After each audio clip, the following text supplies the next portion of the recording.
Kayo ba ay may mga katanungan at hindi alam kung sinong makakasagot? Tara, magkape tayo at magkwentuhan upang madagdagan ang kaalaman. Dito lang sa Kape, Kwento at Kaalaman. Kasama sina Kuya Richie at Ate Chat.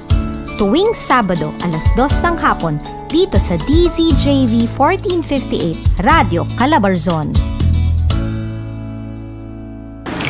Isang mapagpalang hapon po sa inyong lahat ng mga nakikinig noon dito sa Kape, Kwento at Kaalaman. Napakasaya ko ngayong araw na to, ngayong hapon na to, dahil kasama ko muli ang aking napaka-pogi at napakasipag na asawa. Na-miss ko yun But anyway, welcome back ho sa akin. Hindi naman ho tayo talaga umalis. No? Ako lang po ay merong mga kailangan gawin para ho sa aking pamilya, no? So, tatrabaho din po tayo aside from, of course, itong ating programa, which is actually volunteer naman po itong programa natin. Yes. But yun nga, na-destino lang po ng saglit, no? For a short-term assignment sa ibang bansa. But I'm back and I'm so thankful na we get to do this program again with my, of course, ito pong si Ate Chat. And Ate Chat, napakaganda ng programa today, no? Lahat naman ng programa natin maganda. But especially for today, kasi yung topic natin, yung theme natin is about pagiging patotoo ng Diyos sa pamilya. So, I think itong series natin is all about, pag sinabi natin patotoo, kumbaga yung witness. Kumbaga, ano ba yung nakikita mong witness na binibigay mo sa ibang tao, kasi yun yung buhay natin bilang Kristiyano, di ba? We witness about Jesus Christ, and one of the avenues talaga is really the family, yung pamilya. So pag-uusapan po natin yan, subaybayan niyo po kami hanggang sa katapusan ng ating program. Yes. Ngayon, pakinggan natin si Deacon Dennis Magdayo at babasahin niya sa atin mula sa Biblia ang Awit Kabanata 127. Na si Yahweh ang nagtatag nitong bahay. Ang ginawa na nagtayo ay wala ring kabuluhan. Maliban nga na si Yahweh ang sa lungsod ay gumabay. Ang pagmamasid ng bantay ay wala ring saysay. Hindi dapat pakahirap magpagal sa hanap buhay. Maaga pa kong bumangon, gabing-gabi kong humimlay, pagkat pinagpapahinga ni Yahweh ang kanyang mahal. Kaloob nga ni Yahweh itong ating mga anak, ang ganitong mga supling pagpapalang mayroong galak. Ang lalaking mga anak sa panahong kabataan, ang katulad ay palaso sa kamay ng isang kawal. Mapalad ang isang taong mapalasong tulad niyan. Hindi siya malulupig at malayo sa kahihiyan, kung sila man ng kalaban ay magtagpo sa hukuman. Awit 127. Lipat ka dito sa mga tabihan, ha? Siyempre. Oo, na-miss kita Anyway, napakagandang yung binasa ni Deacon Dennis. No? Gusto ko lang bigyan ng konting inputs din yun, yung sa Psalm 127. Kasi talagang sinasabi doon, yung pamilya talaga, di ba, unless the Lord builds the house, unless the center of the family is the Lord, the labor is in vain. So, ibig sabihin, if we really want, kung gusto talaga natin na maging mabuti yung pamilya natin, maging dumaan or tumahak ng nasa tamang daan yung mga anak natin, kailangan talaga ang Panginoon ang sentro ng ating pamilya. Oo. At ang gusto ko rin i-share na na-encourage ako na binibigyan niya tayo ng kapahingahan sa ating mga labors. At syempre, ang may kagalakan, yung mga biyaya na binibigay niya sa akin. Pinagpapalan niya tayo ng lubos-lubos. Yeah. Alam mo, Ate Chat, yun nga, kasi ang topic natin is about, for today, no, yung pagpapatuon ng Panginoon, ng Diyos sa pamilya. And the thing is, ang pamilya kasi talaga, it has to be centered, sabi mo kanina, it has to be centered in Christ. Yes. For the family to really flourish. Oh, yan ang foundation natin. Yes, and that's the will of God. But, sometimes tayo bilang mga tao, hindi perfect. But it is the Lord who makes the family perfect. Siguro yun yung kailangan natin tandaan. And that is why no, gusto ko lang sabihin to kasi yung guest natin for today is a very special guest. Nalala ko tuloy, Ate Chat, kasi di ba invite natin si Deacon Steve dito sa programa.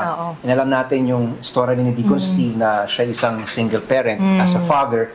And now, para ho sa mga nakikinig at nanonood ho sa atin, kaya ho special itong interviewin natin for today. Hindi lang dahil sa napakabuting kaibigan ho namin ito, but her life, no, yung talagang buhay niya, ay isang testimony, patotoo ng isang ng a life of miracle. No? Actually, narinig nyo na po yung boses niya nung siya in-interview ni Shek. Pero ngayon, espesyal dahil makikita niyo po siya in person dito sa ating studio sa KKK. At saka, syempre, ang focus nga natin ngayon, dahil siya yung ating guest, is for those siguro that are going through yung mga single parenthood and another opportunity. Kasi you know what, sinabi ko naman to dati, yung mga single parents, the Lord parang has a special place. I mean, they have a special place in the hearts of the Lord. Yes. So without further ado, dami naman sinabi. Ito po, our very special guest for today, Ate Melise, Sister Melise Perez. O, yun. Alapak naman tayo dyan.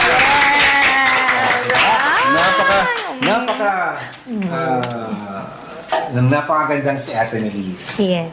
So, magandang hapon sa inyong lahat. Oo, hindi lang maganda, pati boses maganda. Kasama namin yan sa choir. Ate Melise ay member ng ating choir. At saka, napakagaling na artist po niyan. Yes, interior designer po siya. Di ba? Okay. So, kamusta po kayo, Ate Melise? Ayos naman, sa awa ng Diyos, lagi akong blessed. Yes. Pati pamilya ko.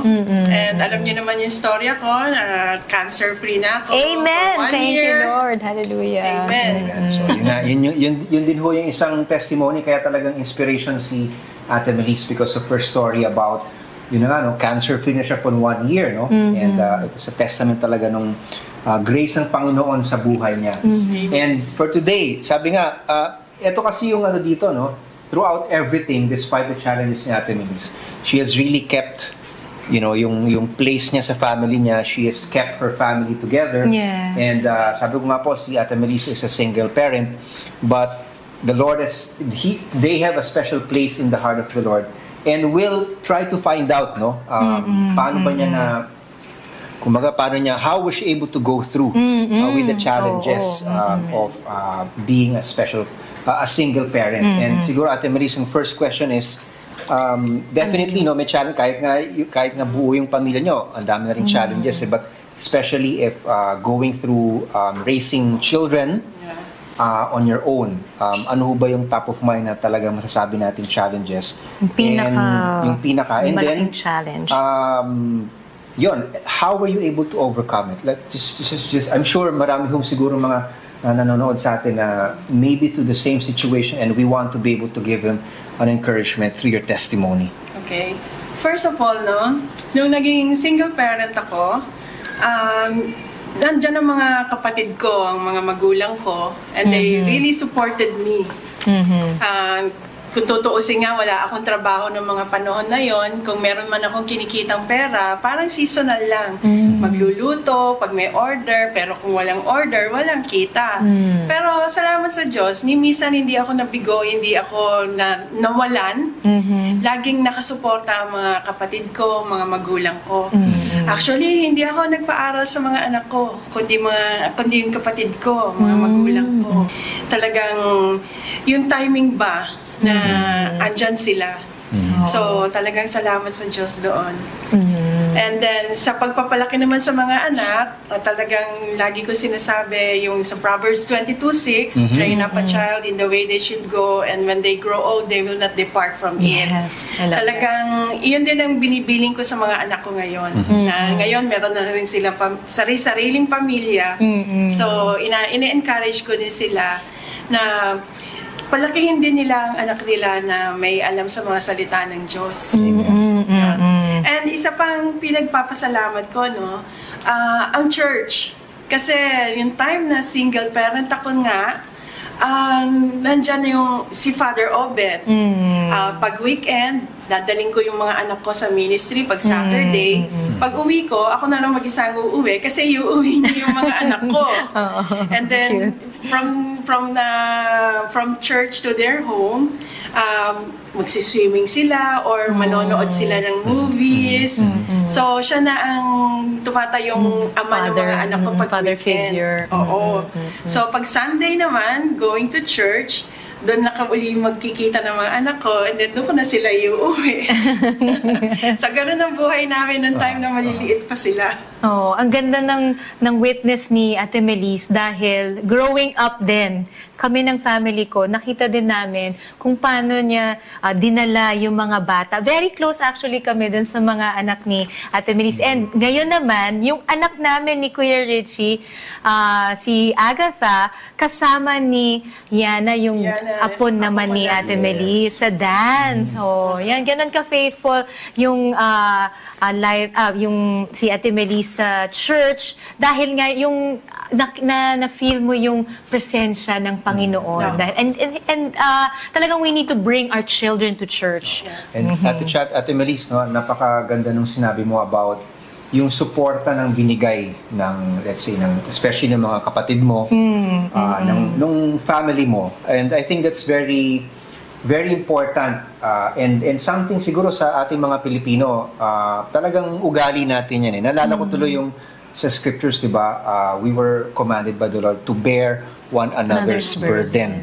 And yun yung kasi talagang may mga cases wherein you have to go through challenges. And in the case of Ate Melise, single parenthood. And whatever challenges po siguro yung pinagdadaanan natin, it's very important na there is somebody there to bear the burden with us. And sana siguro tayo i-maintain natin yun kasi siguro ang danger or risk na meron with the modern world ngayon, di ba? Yung andyan na yung mga philosophy about yung value ng family, pero actually yung pinaka-support system mo di ba?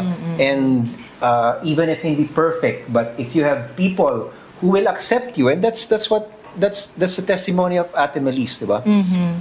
The acceptance and the support na ibinigay ng pamilya niya, yun yung nagbunga na meron siyang, yung mga anak niya ngayon, they have their own families as well. And napaka-importante po siguro yung prinsipyo na yun, yung bearing one another's burden. Oo, nabanggit mo na meron kang scripture verse, yung bearing one another's burden. Kayo naman po, Ate Melise, baka meron po kayong gustong i-share na word from the Lord or scripture, Bible verse na pinanghawakan nyo all these years? Yes, especially, through your situation. Lagi ng pamilya namin pinagpe-pray ang Psalm 91. Kasi ako alam ko ang Psalm para sa akin pala, para sa akin kasi ang Psalm 91 nandun na lahat ang protection, ang provision, lahat ng blessings nandun yung yun ang prayer ko sa mga anak ko, and yun din ang pinipray nila sa mga anak nila, and even ang mga apo ko, kabisado din yung buong Psalm 91. So yung with long life I will satisfy you, talagang yun ang aming prayer na buong pamilya. Hindi lang sa akin, hindi lang sa mga anak ko, sa mga apo ko, kundi buong sa mga Perez family. Iyon ang prayer namin, gabi-gabi. Oo. And ang ganda niyan kasi meron kayong tradition, na meron kayong prayer time. May prayer time kami, tuwing umaga at 6:30. Nag-devotion kami. We will sing praise and worship songs. Tapos, minsan meron kaming video na pinapanood to encourage us. And then, meron kaming communion as a family. Sa hapon, ganun din ang ginagawa namin. At 5 o'clock, yun din ang ginagawa namin. Yeah. Very, napakagandang yan, Ate Melise, no? Kasi even us, as a family, meron din kaming, you really have to set aside the time for prayer. And I think, over the years, and especially siguro kung meron mang makapagpatotoo talaga in the power of prayer, yung si Ate Melise po talaga yung isang napakagandang witness dyan. Alam niyo naman, nabanggit namin, yung journey niya as well, yung sa health condition niya na 1 year na siyang cancer-free, but I'm sure those were difficult times. But again, she was able to make it through prayer. And I think yun din yung masasabi natin pagdating sa pamilya natin. Ang presence ng Panginoon sa atin, we really have to devote our time in prayer. So sana ho, sa mga nakikinig nood, yun ho sinasabi namin, yung mga message ho namin sa inyo, it's really very important to have that prayer life. Yes. And at gusto ko lang idagdag na every time na magkausap kami ni Ate Melis, meron akong natututunan sa kanya dahil hindi siya nahihiya na magpatotoo. Yun ang yun ang quality ng isang tao na puno ng pagpapala. Yung story niya, yung buhay niya, gusto niyang i-share, ibahagi. Yung journey mo, yung experience mo, yun na yung sinishare mo. Hindi mo sinishare out of theory lang, but out of experience. Oo, kasi alam ko na sabi din naman ng Panginoon yun, di ba?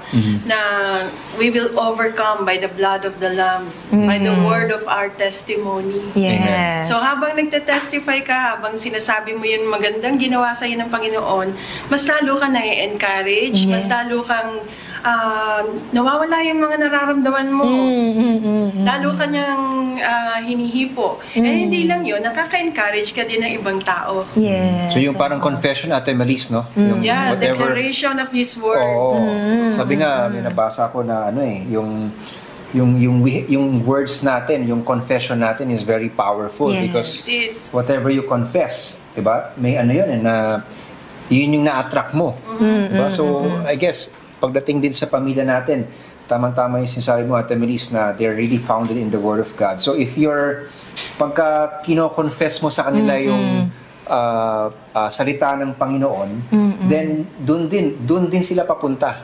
And tama sinasabi mo kanina na very important for them to train them up in the way that they should go. Yes. But you cannot train them if you don't confess the Word of God to them.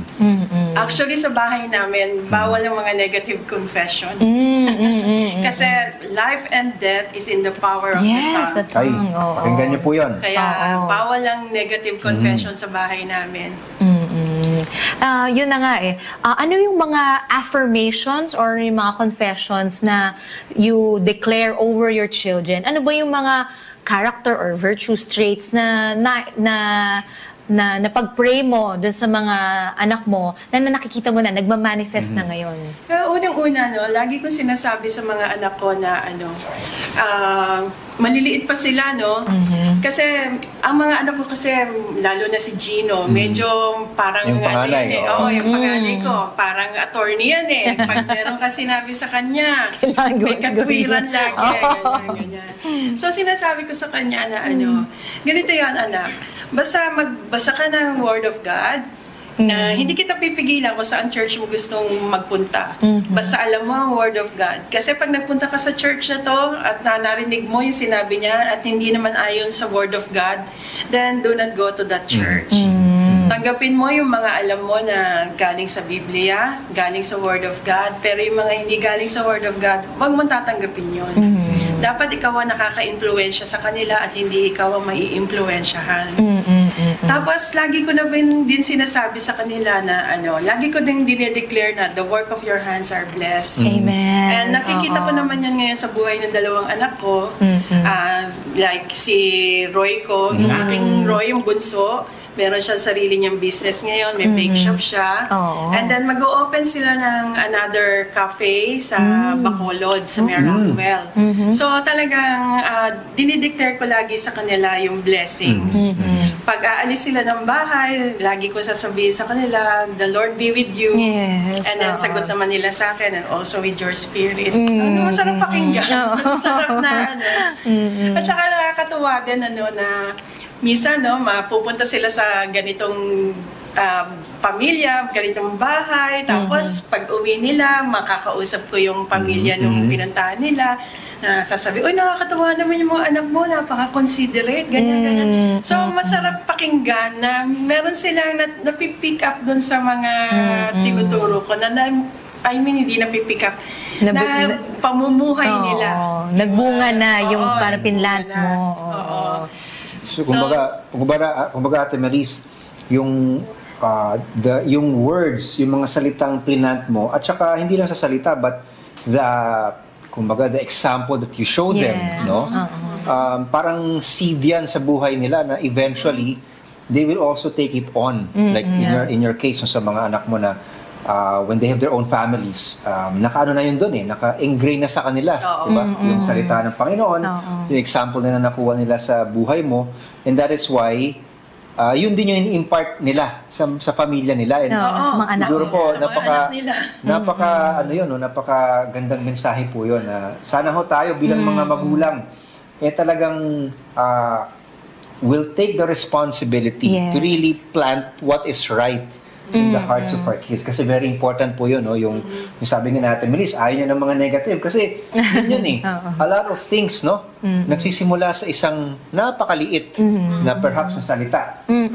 Perhaps siguro, a word of discouragement can be something na na pwedeng magbunga ng yan, di ba? In the future. So that is why very important na we're very careful also dun sa words at saka sa ikta natin. Kasi mahirap yun na sasabihin mo, ganito gawin mo, pero iba yung ginagawa natin. Yes, diba? So, mas nagiging alive kasi sa buhay nila kapag tugma. Diba? Consistent tayo sa ating actions and our words. Yun. So Ate Melis, eto na lang, sabi ko nga, baka I'm sure you've overcome a lot of things. But for those, especially kung meron tayong mga viewers, especially those siguro that are single parent also, that maybe nagsisimula pa lang din sa ganitong challenge sa buhay nila, what is your message to them? Kumbaga, ano yung pwede na panghawakan? Kasi na-ano mo na yun, na-surpass mo na yun, di ba? Unang-una, you really have to have a relationship with the Lord. Yes.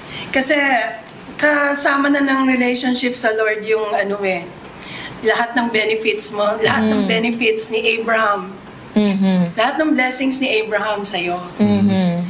So, yun ang payo ko sa inyo. And then, syempre, palakihin ng mga bata na alam ang salita ng Diyos. Kung maaari nga, isama sila sa ministry, let them join the ministry. Kasi nakakatulong din ng mga kaibigan. Like yung apo ko ngayon, nasa ministry. Enjoy siya. And then, siya pa ang nag-encourage sa kuya niya na magsimba tayo, magsimba ka. Ganun. So, talagang kailangan palakihin sila sa simbahan. So, yun din nga pala yung isang dati sa school na secular school sila nagsisimba nag-aaral. Pero sabi ko, iba natututunan nila So sabi ko, sa school ng church. So praise God. Dami silang natutunan. Pinapahimahagi nila sa mga anak nila ngayon. So napakagandang. So, relationship with the Lord and be founded in the Word of God. I think yun yung napaka-importante. Ate Melis, unfortunately, medyo, alam niyo naman tayo, may konting time limitation tayo. Pero siguro, as we end, so, alam ko, nagbigay ka na ng message sa mga nakikinig sa atin. Pero, siguro, I'm sure, makikinig yung mga family mo dito sa ating programa. What message, ano yung gusto mong ibigay sa kanila? Sa family mo, sa mga anak mo, sa mga apo mo. Salamat sa pagsuporta niyo sa akin bilang single na magulang. Nakatulong ko kayo sa pagpapalaki sa mga anak ko. Hindi lang sa spiritual na bagay, kundi pati sa material na bagay. Talagang malaking pasasalamat ko doon. And sa mga anak ko naman, maging mabuting example sa inyong mga anak, maging provider. Huwag niyo silang pababayaan, hindi lang sa mga anak, kundi pati sa inyong mga asawa. At huwag niyo kalilimutan na ang salita ng Diyos pa rin ang very powerful sa lahat ng mga susuungin nyo sa buhay. Napaka-powerful, yet so simple, no? Yes. Pero, Faith, Kasi hindi ko talaga matiis dahil alam niyo naman po kasama ko si Ate Melissa choir. Yun. Gusto ko lang malaman, Ate Melissa, meron ka bang special song na top of mind dun sa faithfulness ni Lord sa'yo bilang magulang? Baka makatulong sa ating mga viewers. Meron akong favorite song, yung Throne of Praise. Yung bang nabibuild natin yung throne when we praise the Lord, when we praise our God. Kasi parang sa lahat ng blessings na natatamo ko, talagang ang maibibigay ko lang sa Lord is yung i-praise ko siya, i-bless ko siya, Amen. and also to bless others. Thank you, Ate Melissa. Baka next time pwede natin i-play yan. Papahanap natin yung Throne song of na yan. Praise. But again, o baka kantahin ni Ate Melissa. baka kantahin ni Ate Melissa. Special. So, Ate Melissa, we're very thankful for the message. I'm sure, hindi lang kami, but yung mga taga-kinig nood natin, we're blessed by the encouragement and not only in words, but the example that you've shared. So we're so thankful for this opportunity. We will continue to pray for you, and thank you also for praying for us, praying for the ministry. As Ate Melissa ay tumutulong din po sa atin dito sa programa Yes! ito. Part siya ng Kape, Kwento at Kaalaman. So we'll see Ate Melissa, I'm sure, sa ibang session. But for today, we're thankful. Maraming salamat Ate Melissa for gracing this interview. Okay. Salamat din sa invitation. Thank you. Thank you. Para sa susunod na segment, ating pakinggan ang ating butihing Deacon Solomon at Deacon Francis Sorvina. Sa As For Me and My House, We Will Serve the Lord.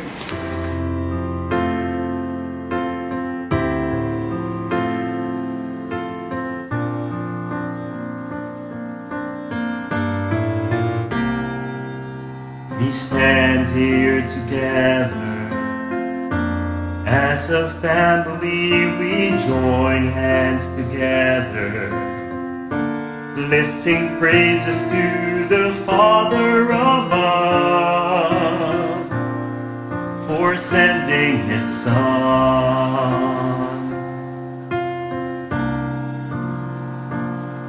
We've chosen together as a family to serve Him forever, knowing nothing else will matter in time. We've made up our minds.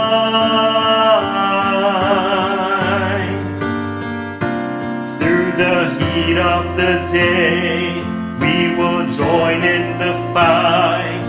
We will run the race till our faith becomes sight. As for me and my house, we will serve the Lord.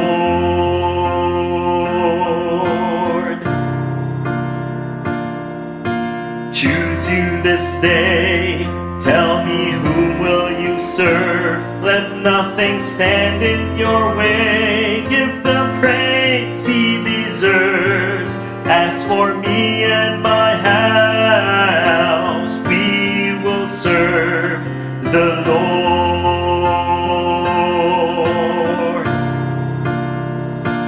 We'll serve Him. We'll serve Him. We'll serve Him, for He is worthy. Serve Him. We'll serve Him. We'll serve Him, for He is worthy. Choose you this day. Tell me, who will you serve? Let nothing stand in your way. Give the praise He deserves. As for me and my house, we will serve the Lord.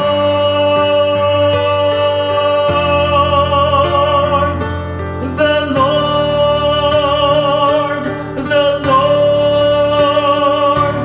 The Lord.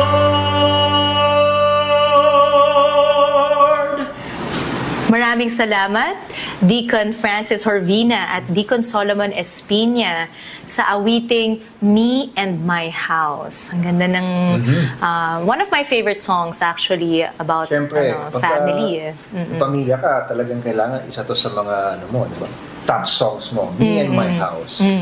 Well, ito yung message ni diba? Ni Joshua doon sa mga Israelites. Diba? Sina-challenge na sila.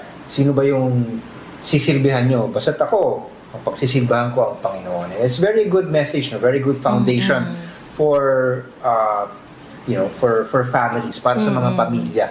Sabi ko nga, talagang kailangan ang sentro ng pamilya ay ang Panginoon. Yes. Kung ano man yung mga ginagawa natin, as long as ang heart natin is para sa gagalak ng ating Panginoon. And lahat ng pinagtatrabuhan natin, yung future ng mga anak natin, diba? Kung tayo man ay nagtatrabaho para sa pamilya natin, if the Lord is the center, everything talaga will be blessed by the Lord.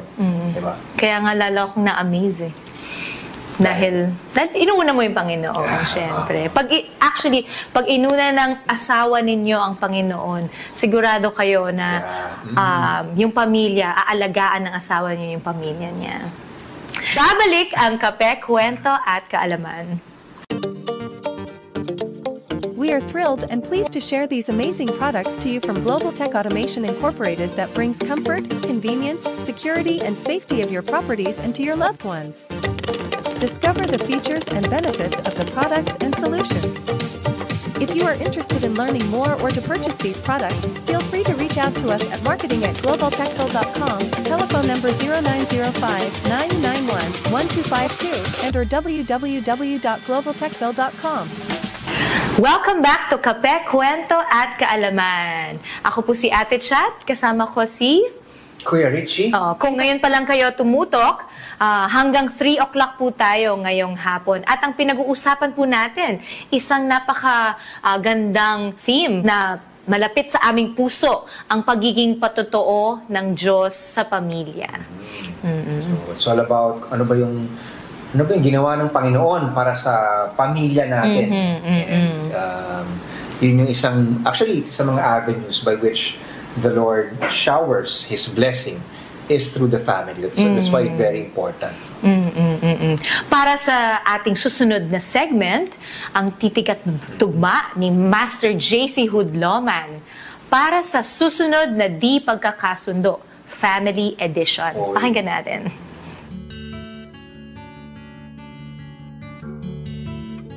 Magandang hapon. Ang piyesa natin sa araw na ito ay pinamagatang para sa susunod na Di Pagkakasundo, Family Edition. Dahil kung ang mga magkakaibigan at magkakakilala nga ay nagkakaroon ng di pagkakaintindihan, ang mga pamilya pa kaya?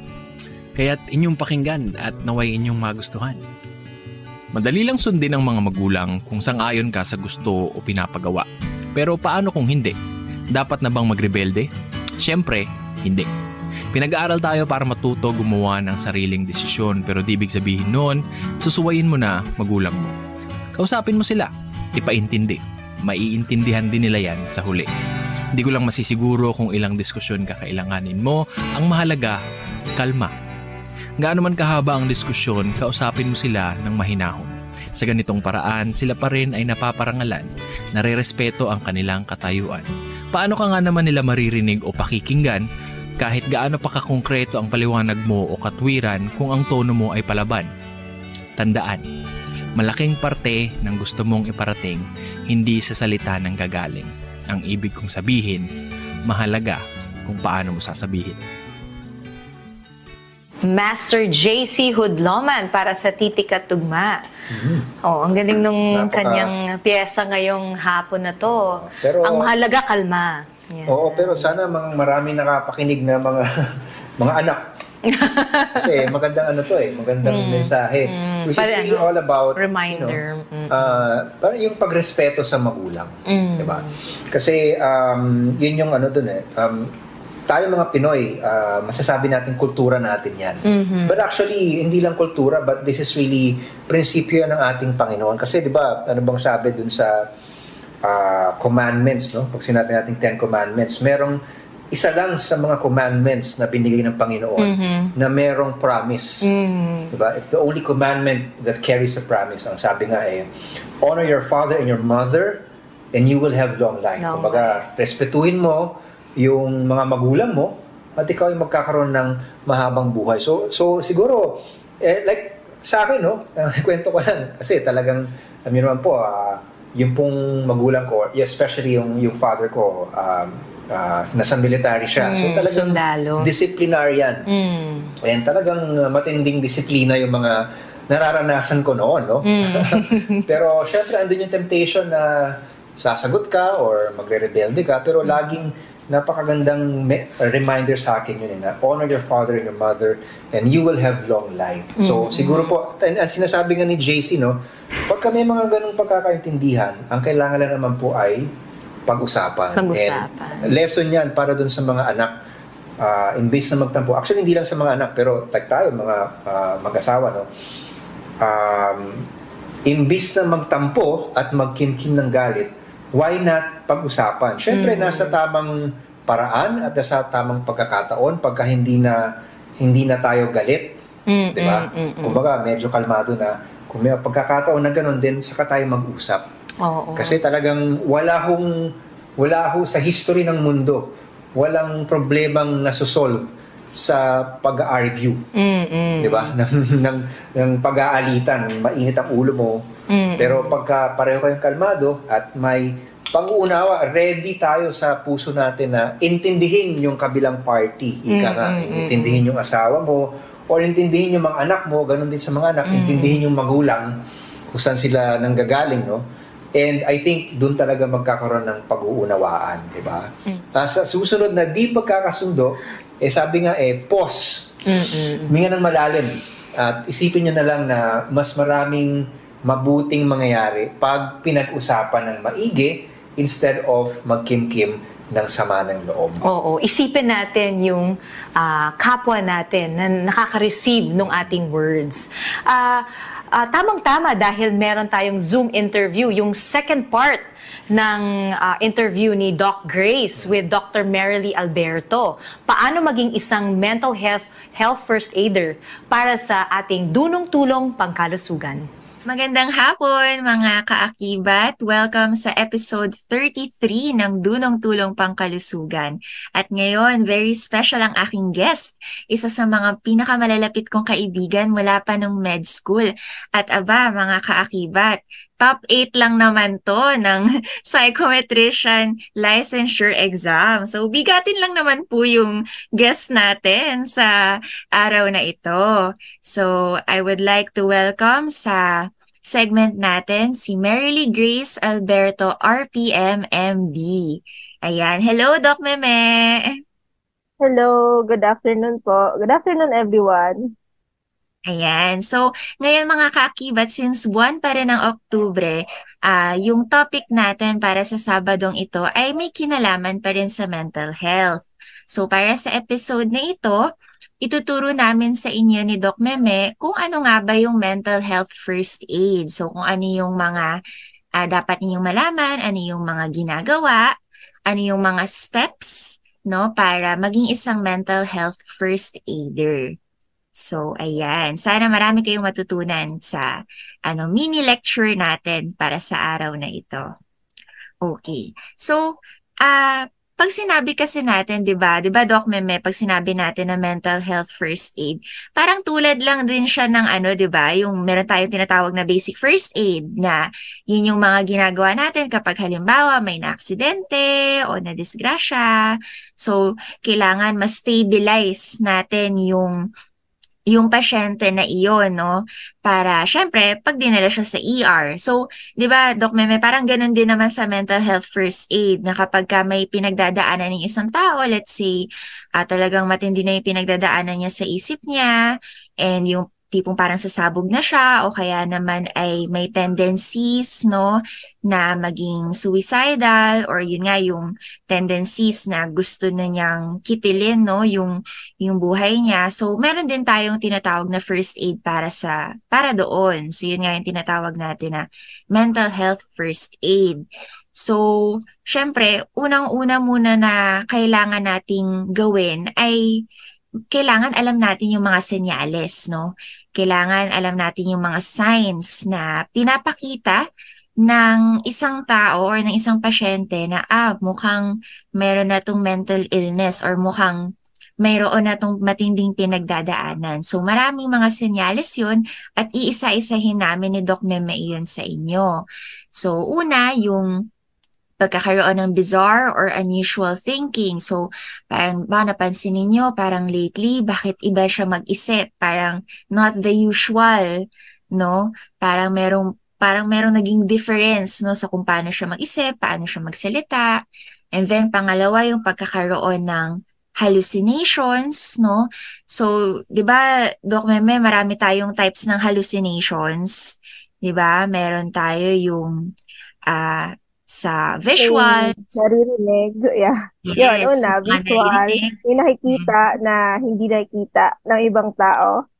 Most common yung naririnig sila na hindi naman naririnig ng ibang tao. Yes. So, yun yung mga hallucinations. So, bakit ganun, di ba? Na parang sila lang yung nakakita, sila lang yung nakakarinig. Pero yung other people na nakapaligid sa kanila, wala namang naririnig, wala namang nakikita. So, actually, di ba, Doc Meme, hindi lang naman siya limited sa visual tsaka sa auditory. Di ba, meron din yung tactile sa pandama. Meron din yung tactile.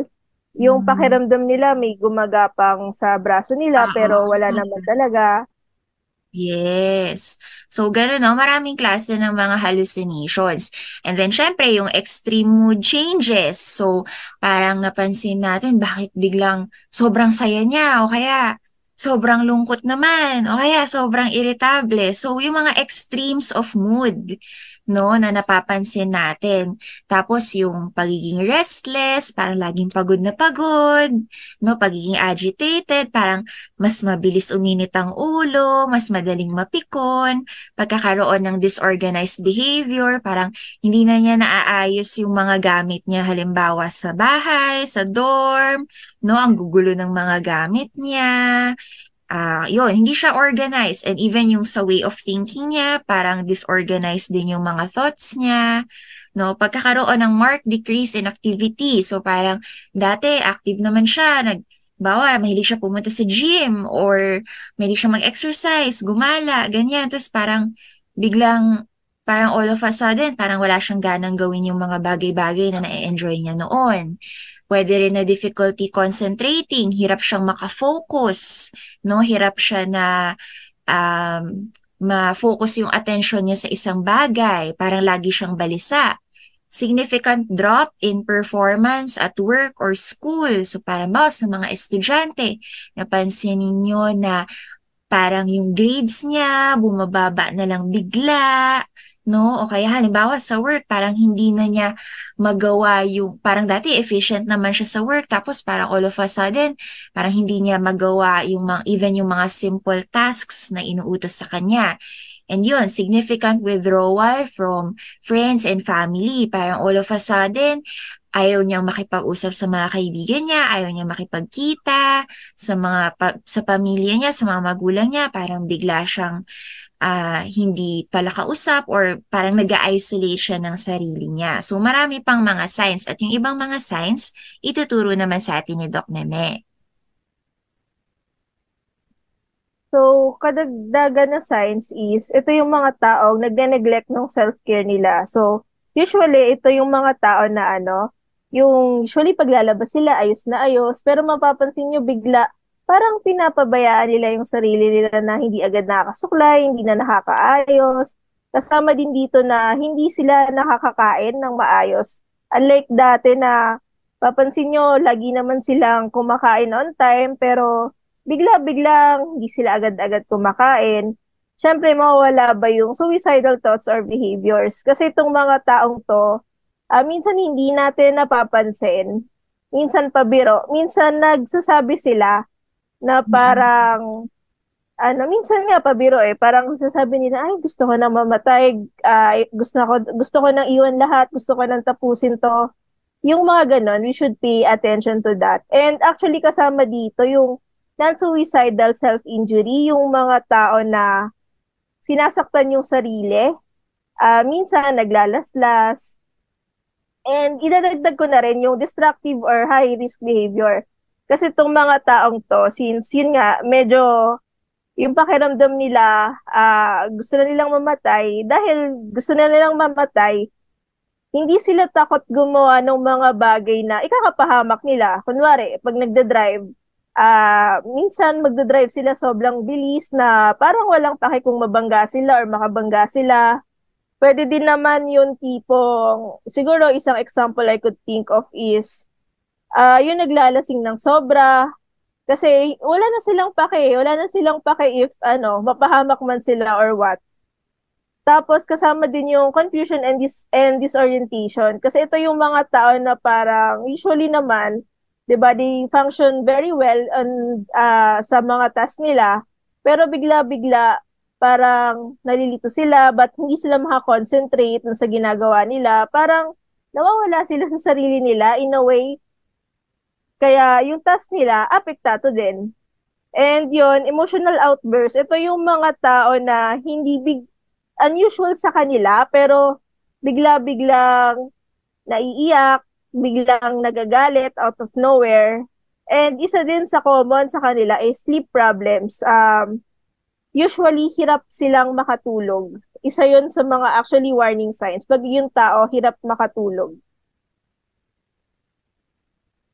At bukod doon, sa mga nabanggit namin kanina ni Doc Meme, so nagkakaroon din ng mga weight or appetite changes. So, parang extremes din kasi yan eh. Yung iba, kain ng kain, no? Dinadaan sa stress eating. So yan, familiar siguro kayo mga kaakibat dun sa term na stress eating. Yung iba naman, on the other end of the spectrum, hindi naman makakain. So either magigain ka ng weight or maglulose ka ng weight. Tapos being quiet or withdrawn. So kanina nga nabanggit ko, 'di ba, na parang nag-isolate sila from their friends and family. So parang dati palakausap naman siya, or parang dati madaldal naman siya, tapos all of a sudden parang nandun nga siya, pero parang 'di ba, physically there pero mentally not present. Parang yung attention niya nasa ibang lupalop pala, no? So, pwede din yung iba, no, na nagkakaroon na ng substance use problem. So, parang dahil sa matinding pinagdadaanan nila sa isip, no, sa mga problema na hindi nila ma-manage, ang nagiging endpoint nila, yung iba nalululon sa droga, no? So, yun, yung mga substance use sa mga pinagbabawal na gamot, or yung iba naman, yun nga, sobrang maglaseng, gaya ng nabanggit ni Doc Meme. Tapos feelings of guilt or worthlessness. So ito very very evident din ito, especially dun sa mga pinagdadaanan ay depression and also yung anxiety, no? Yung feelings of guilt na parang lagi nilang sinisisi yung sarili nila, na parang pakiramdam nila sila yung may kasalanan sa lahat, no? Yung self-condemnation very evident sa kanila. Tsaka yun nga, feeling nila na worthless sila, wala silang kwenta, yung buhay nila walang kwenta. And very significant po mga kaakibat yung last bullet. So usually, no, kasi as normal people, especially kapag nandun tayo sa mga highly stressful na situations, may mga times naman talaga na nagkakaroon tayo ng emotional outburst, no, may mga times na nagiging irritable tayo or yung talagang malungkot tayo. Pero for a normal person, usually, di ba, Doc Meme, nakaka-bounce back naman tayo agad. Kumbaga, hindi siya nagpe-persist for a long time. Pero for example, halimbawa sa mga kaibigan ninyo or mga kapamilya ninyo, napansin nyo, parang ang dami nilang na-tick off, no? Parang na-check dun sa checklist natin. Tapos at the same time, parang ang tagal na, no? Lasting longer than 2 weeks. So, yun, mukhang yun, wake up call, no, sa atin ng mga potential na mental health first aider na mukhang kailangan na ng tulong nitong tao na ito. So yun yung pinaka-importante muna, first step natin, know the signs. Dapat alamin niyo ano ba yung mga senyales, ano ba yung mga pagbabago sa isang tao na kailangan ma-identify natin para alam natin kung kailangan na niya talaga ng tulong. Napaka-importante talaga ang pag-alaga sa ating mental health. Maraming salamat, Doc Grace at Doc Marilee Alberto sa ating dunong-tulong pangkalusugan. We are very thankful na ito rin kasi dahil ito ay isang topic na very relatable para sa lahat, sa mga magulang, sa mga anak, na kailangan nating tugunan ang mga problema ng ating mga anak at problema ng isa't isa na may listening ear. Diba? Hindi lang yung mag-advise na hindi nakikinig sa kanila. Kumbaga, pagdating sa mental health, lahat tayo, pwede tayo maging first aider. As long as meron tayong desire to listen. Yes. Kasi talagang yun lang, actually madalas, no? Yun lang yung kailangan.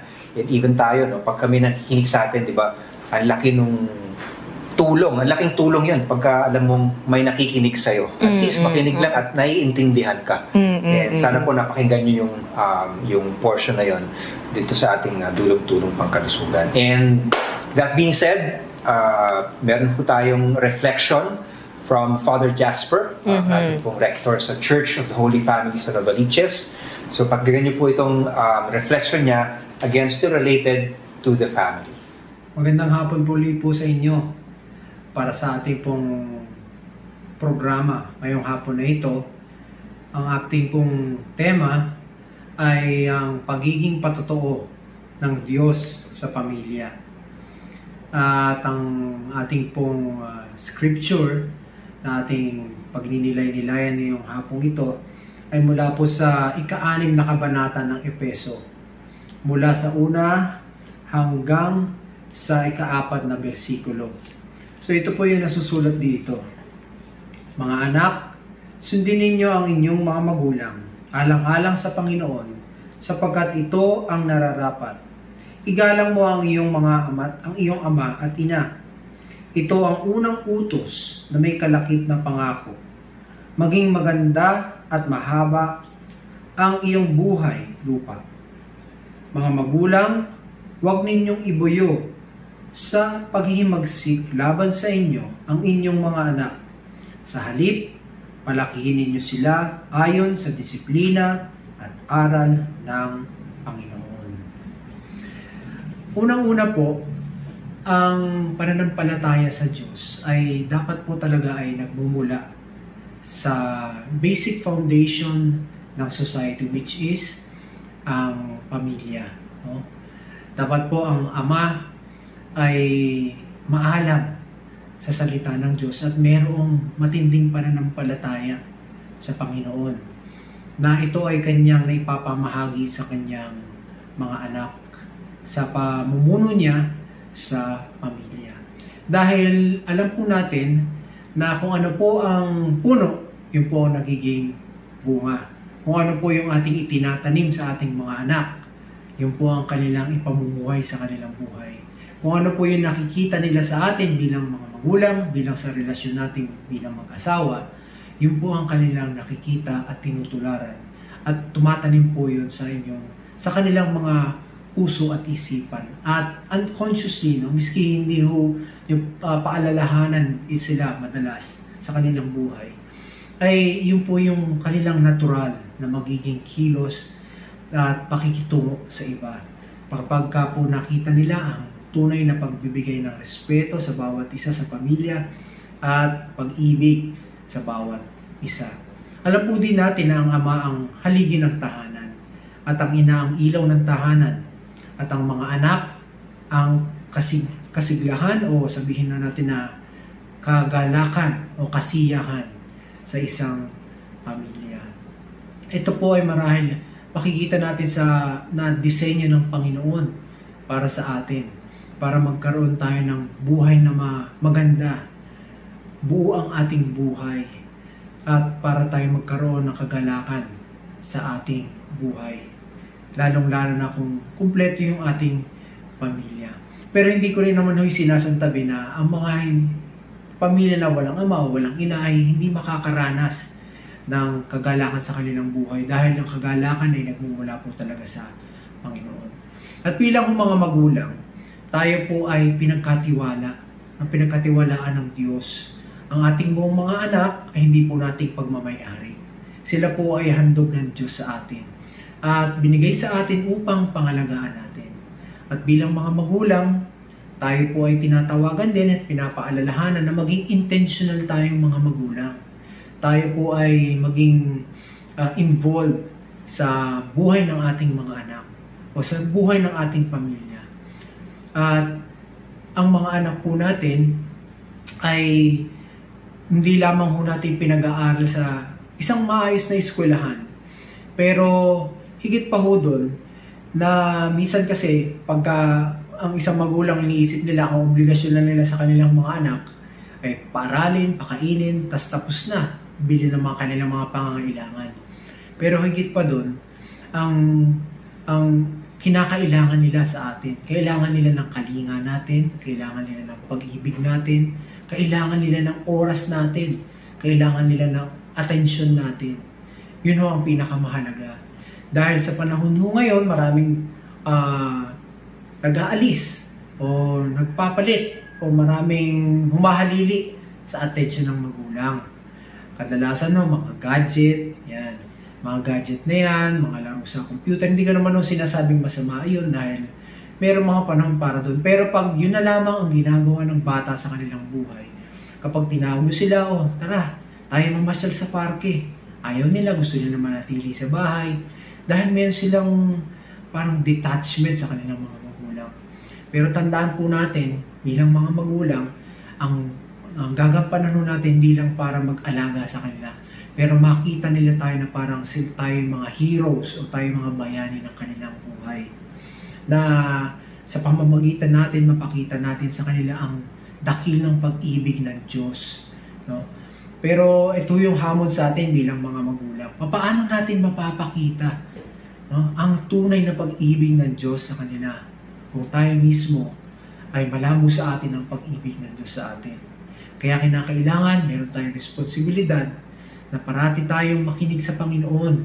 No? Alamin natin kung ano ang pag-ibig niya. Alamin natin kung ano ang nais niya ang pakay niya sa ating buhay.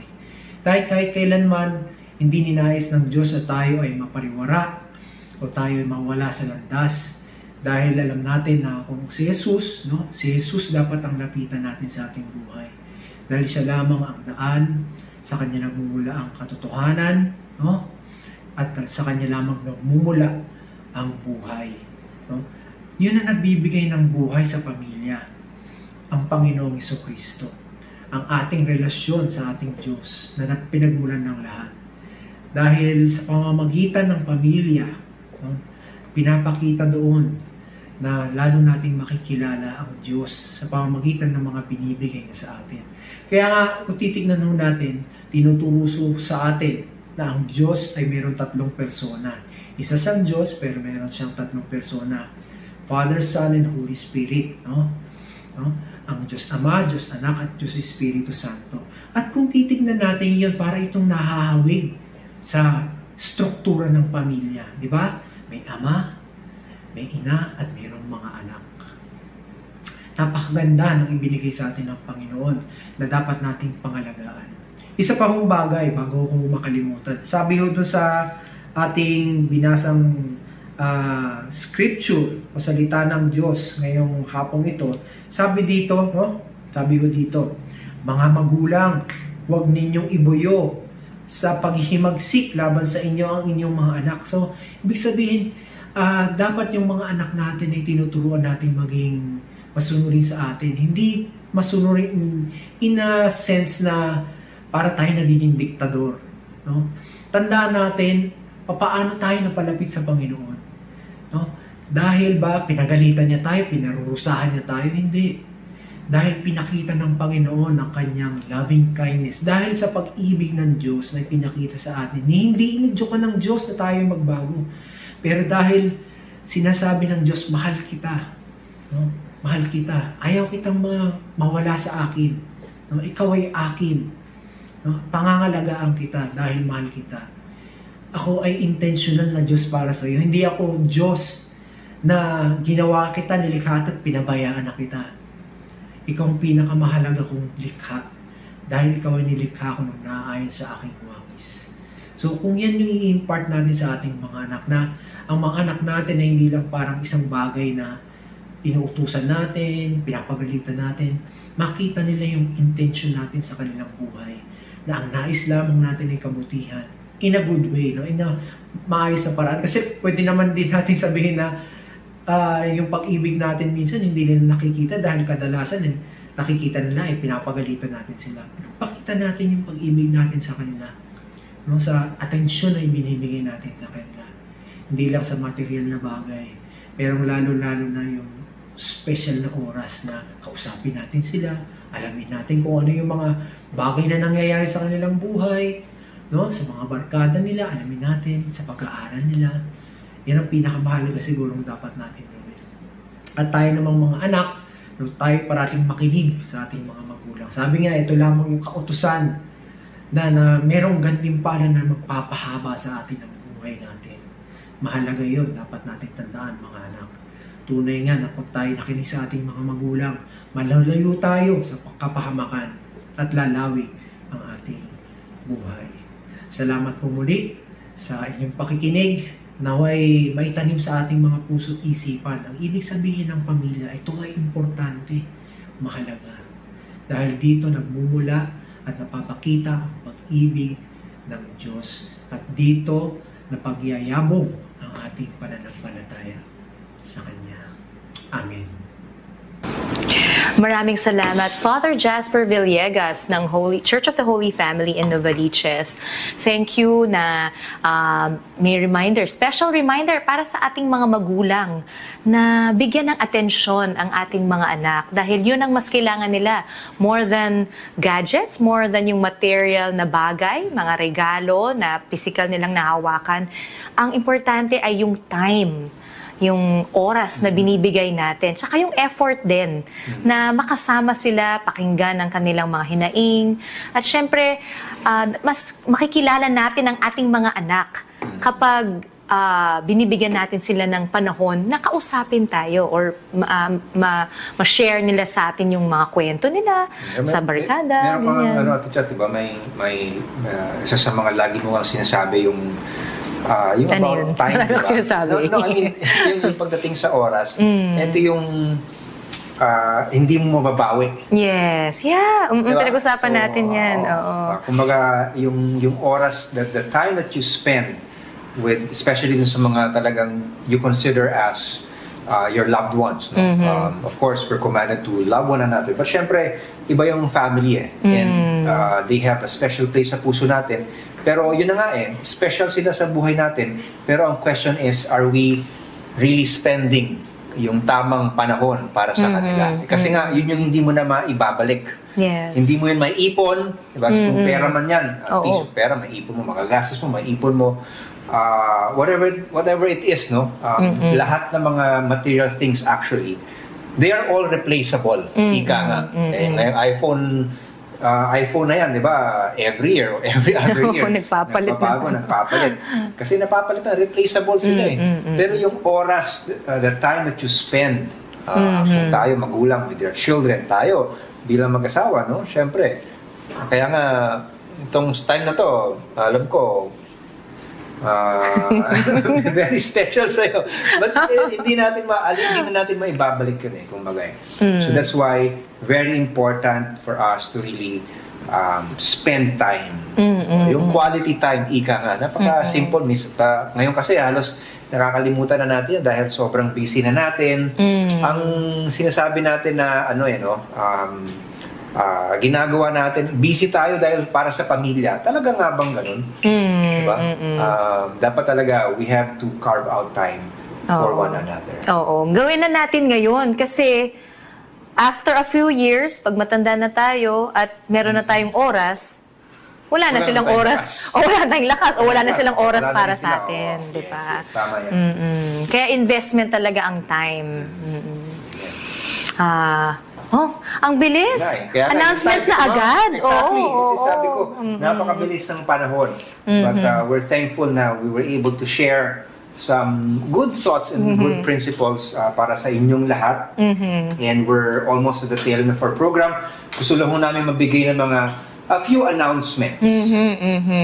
Meron tayong Build for Life Golf Tournament sa December 7, 2023 sa Hollow Ridge Filipinas Golf sa San Pedro, Laguna. Kung meron po dyan na mahilig mag-golf or you want to, gusto niyo po mag-contribute, ito po ay para sa aming Build for Life Foundation. And it will go through a number of our ministries and of course, para ho dito sa ongoing na construction ng aming church also. But if you want to join, you just want to have fun, December 7, that's Hollow Ridge, Filipinas. Contact us, message us para matulungan po namin kayo. Sana po ay nagustuhan ninyo ang ating episode for today. At syempre, nais nating batiin ating mga kaibigan na magbe-birthday ngayong linggo. Sister Norby Miranda, hello! Happy birthday! And Sister Edith Lau. Sister Sylvia Noble and Nika Harvina. And of course, Doc Angie Harvina and Deacon Maine Gao. Birthday para sa inyo. So, praying and believing na you will be blessed on your special day. And we've come to the end of our program. Pero sana meron kayong natutunan sa ating programa. And kung meron kayong patotoo ng Diyos sa pamilya, kung paano naging faithful ang Panginoon sa inyo, you're always welcome to share with us. I-comment niyo po dyan or send us a message. And of course, if you haven't liked and followed our FB page and Instagram account, it's Kape, Kwento at Kaalaman. Yeah, please tulungan niyo po kami to increase yun pong following ng aming programa dahil talagang niniwala po kami na marami pong pwedeng matulungan yung mga message na binibigyan namin sa programa. So please like and share doon po sa mga social media accounts po ng Kape, Kwento at Kaalaman. Again, we're very limited with the time, but I'm so thankful na andito ako. Yes. Spend time sa inyo, of course, aking misis. Ito po ang Kape, Kwento at Kaalaman. Ako po si Kuya Richie. Ako naman po si Ate Chat. We'll see you next Saturday. See you! Kayo ba ay may mga katanungan at hindi alam kung sinong makakasagot? Tara, magkape tayo at magkwentuhan upang madagdagan ang kaalaman. Dito lang sa Kape, Kwento at Kaalaman. Kasama sina Kuya Richie at Ate Chat. Tuwing Sabado, 2:00 ng hapon, dito sa DZJV 1458, Radio Calabarzon.